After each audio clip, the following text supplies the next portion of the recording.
Assalamu alaikum and welcome to Discourse 26, Hand Over to Allah with Sajjad Ayub and Shaykh Ebrahim Schuitma. Assalamu alaikum. Walaikum salam, sir. Surah An-Nasr reminds us that we should not, An-Nasr, yes, reminds us that we should not forget him when people flock to the deen in droves, as its success has its own pitfalls. Could you elaborate on that? I beg your pardon, I'm just turning this so it doesn't go off. This relates to what we were speaking about in the previous session, Sajjad, because we have this, one of the great challenges of success is that we ascribe the success to ourselves.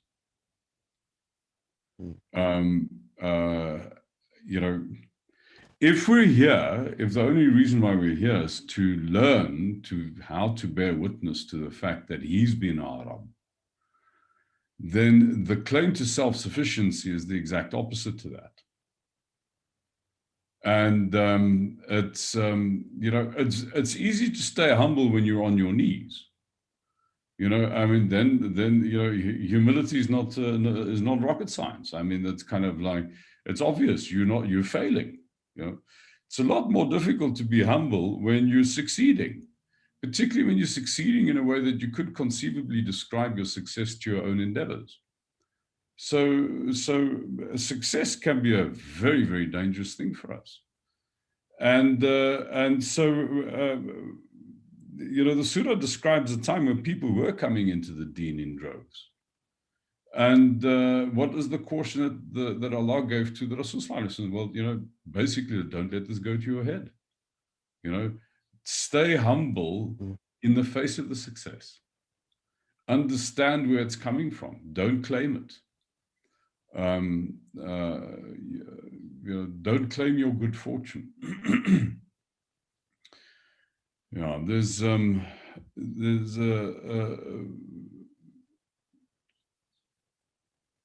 this amazing propensity that people have of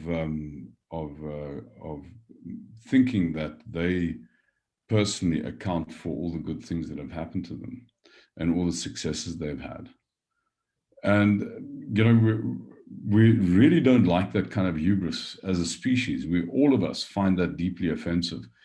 And the degree to which somebody does that is the degree to which we, never mind Allah, human beings will sort you out. There's nothing that people find more detestable than a narcissistic human being. It's the most offensive thing there is. Somebody who's busy slapping themselves on the back and, look at how great I am. This is something that is deeply offensive and brings out the worst in us. I mean, we will bring that person down. Whereas somebody who, despite the fact that they've got every reason to say that, disavows that and ascribes their good fortune to forces beyond their control, that person we find laudable and honorable, and we consider that person correct. Yeah, we would find that person an attractive being.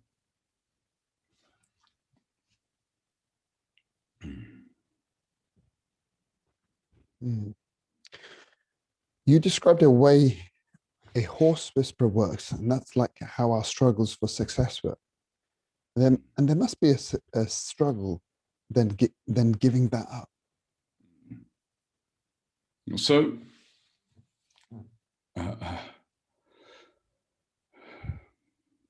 there's a sort of common view of how people break horses. I mean, it's now a little bit dated, but when I was a kid, Western movies were the thing. Everybody used to watch cowboy movies. I used to watch cowboy movies. And when you saw a horse being broken in a cowboy movie, it was actually an affair of immense violence. There's the sort of hero of the, walks up to this horse and the horse is kind of meant to be like Satan incarnate. And the hero backs this horse, and there follows this wild kind of whinnying and bucking and screeching as this horse tries to get rid of this rider, and it's immensely violent. And at some point, the horse gives in, and its spirit has been broken. And that's why they used to refer to that process as the breaking of a horse. You break a horse in, you take the wild spirit and you break it. And for, that's how I always thought as a youth. That's how one dealt with horses. And then I came across this phenomenon when we started keeping horses ourselves called horse whispering, and then the Americans made a movie about it. I think Robert Redford. In fact, it was called The Horse Whisperer, where there's a completely different way of dealing with a horse that involves absolutely no violence. And it's a befriending of the horse. And you get people who can basically within a day back with no fight, back a wild horse. This has been done here in South Africa, in Southern Africa. At least there's a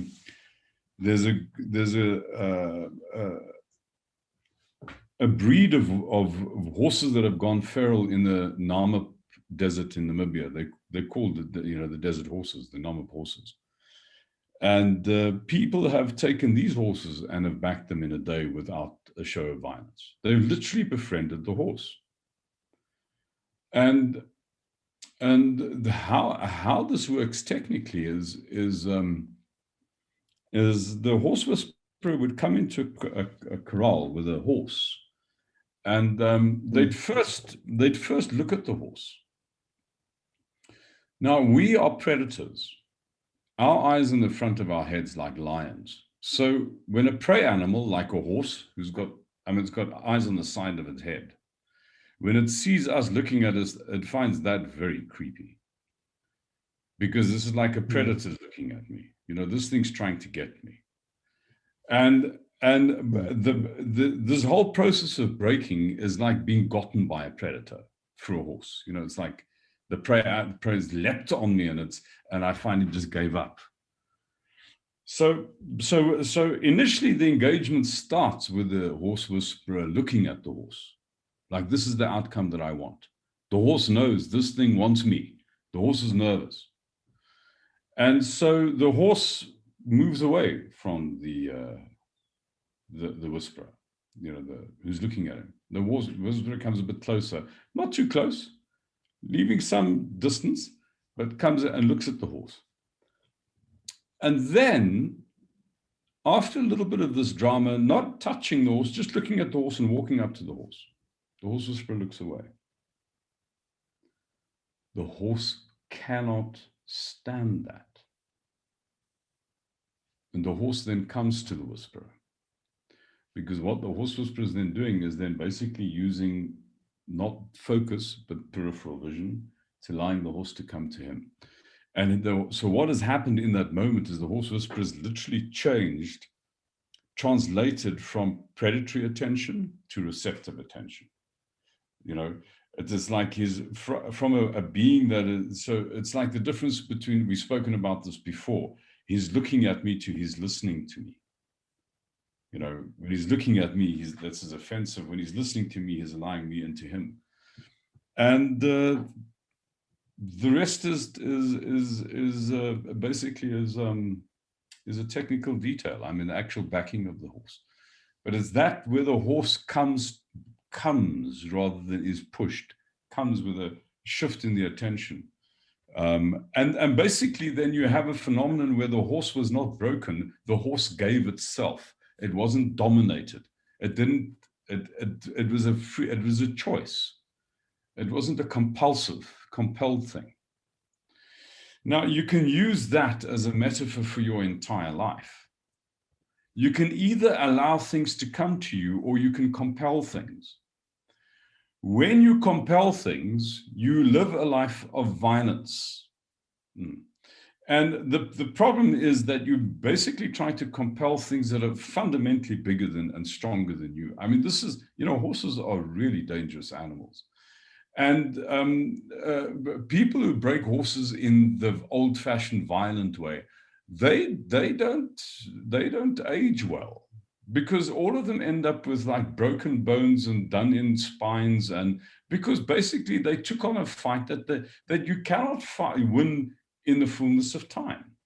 You cannot dominate the world in the fullness of time. It is something that's bigger than you. It is like a wild horse, and you can dominate it short, maybe 1, 2, but over a period of time, they will be the one that throws you. They will be the one that kicks you. They will be the one that tramples you. So it's far wiser to learn not to dominate, but to learn how to work with. And that's what horse whisperers do. They don't dominate the animal. They don't, it's not a commandeering kind of exercise. It's a befriending exercise. They befriend the animal. The animal isn't their slave. The animal becomes their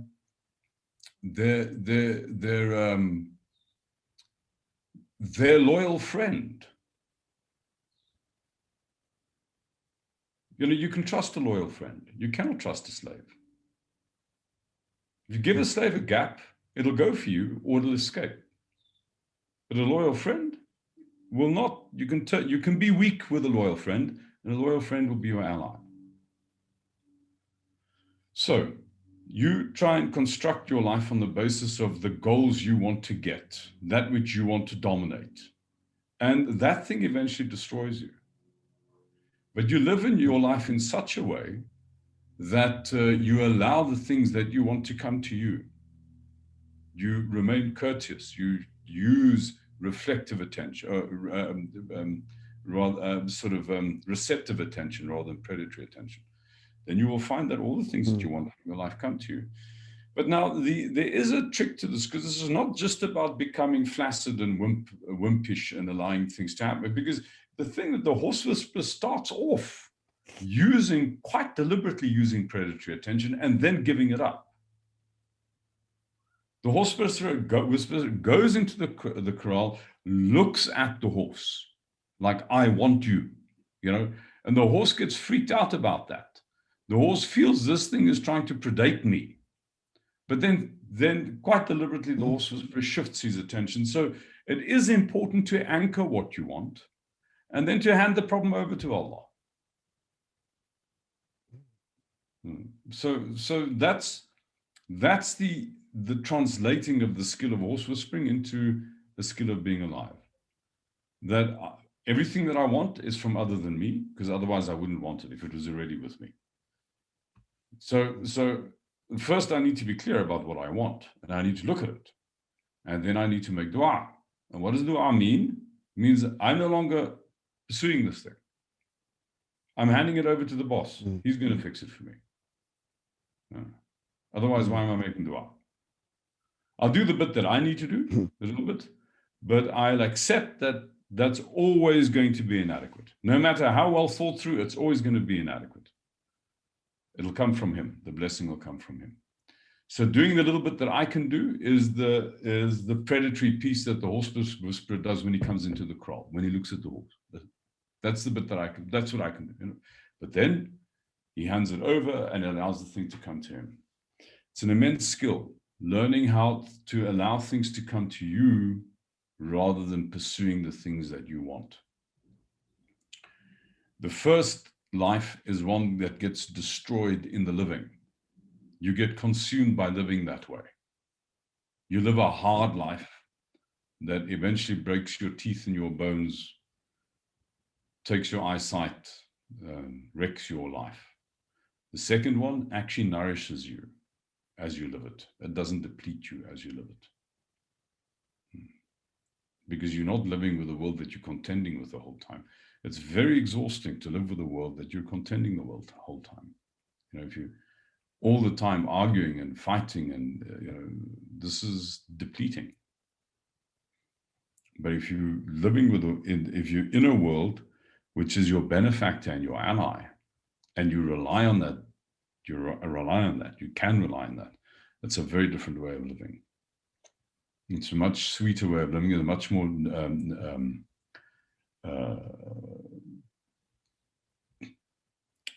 how can I say, sort of feeding. It feeds one. It doesn't deplete one. It nourishes, not nourishing way of living. Yes. So at the moment of being granted success, this is our weakest moment, right? Mm. Yeah. No. Because that's the time where we are most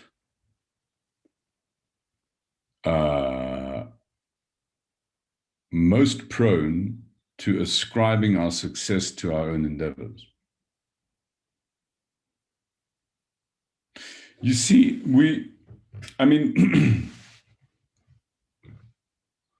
part of our design is hubris, and a hubris that says, actually, I don't need anything or anyone. I'm self-sufficient. You know, I'm the clever one. I'm the capable one. And there's nothing that confirms that more than when you succeed. And it's not like there's some people who aren't tempted by this kind of sense of hubris and other people who are. That isn't true, because you wouldn't have endeavored in the first place if you didn't at least have some element of it. So all of us have this weakness. All of us have this weakness of arrogance and of a pretense to self-sufficiency. And the time when that weakness is closest at hand, and it's actually our worst quality. It is our very worst quality. It is the thing that makes us most dangerous, because it is absolutely flush with ingratitude. It's flush with presumption. It's flush with this the opposite of what we should be. We should be worshipful beings and in awe. But a person who's self-sufficient, there's no reason to be in awe. Because he's saying, look, I'm the significant one here. Look at what I've achieved. So that affirming of the self is therefore, by definition, trivializing the other, trivializing the world, trivializing existence in the realm. So this sort of sense of little rush of, I don't know what the